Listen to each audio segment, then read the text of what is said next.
প্রাণী সম্পদ বিকাশ ও উন্নয়ন দপ্তরের উদ্যোগে শনিবার চন্দ্রপুর জেবি স্কুল মাঠে গো প্রদর্শনী ও প্রতিযোগিতার আয়োজন করা হয়।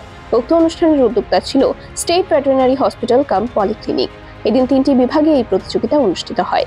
এই প্রদর্শনীর মূল উদ্দেশ্য রাজ্যের গবাদি পশুপালকদের মধ্যে সচেতনতা প্রেরণ করা, যাতে গবাদি পশুপালকেরা তাদের গৃহস্থ প্রাণীগুলোর প্রতি আরও বেশি যত্নশীল হন এবং সময়মতো গবাদি পশুর টিকাকরণ ও রোগ ব্যাধি থেকে তাদের মুক্ত রাখতে সঠিক প্রশিক্ষণ প্রাপ্তির মধ্যে দিয়ে তাদের পালিত প্রাণীগুলোর সঠিক যত্ন নেন। এদিনের 4টি বিভাগে আয়োজিত প্রতিযোগিতায় জয়ীদের হাতে তুলে দেওয়া হয় প্রাইজ।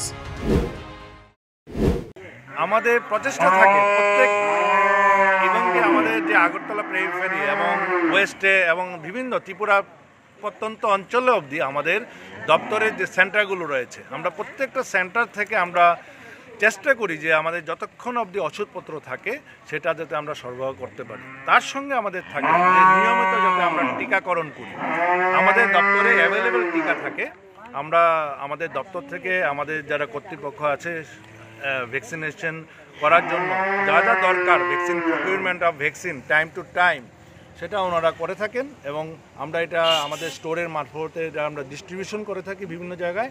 এবং আমরা নিয়মিত সে টিকাকরণ ক্যাম্প যেমন আমরা শুরু করেছি, আজকে টিকা করব, প্রতিযোগিতা করব।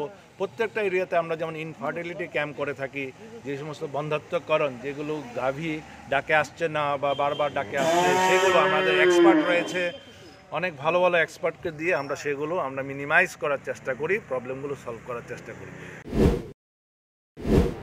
ব্যুরো রিপোর্ট, খবরের প্রতিবাদ।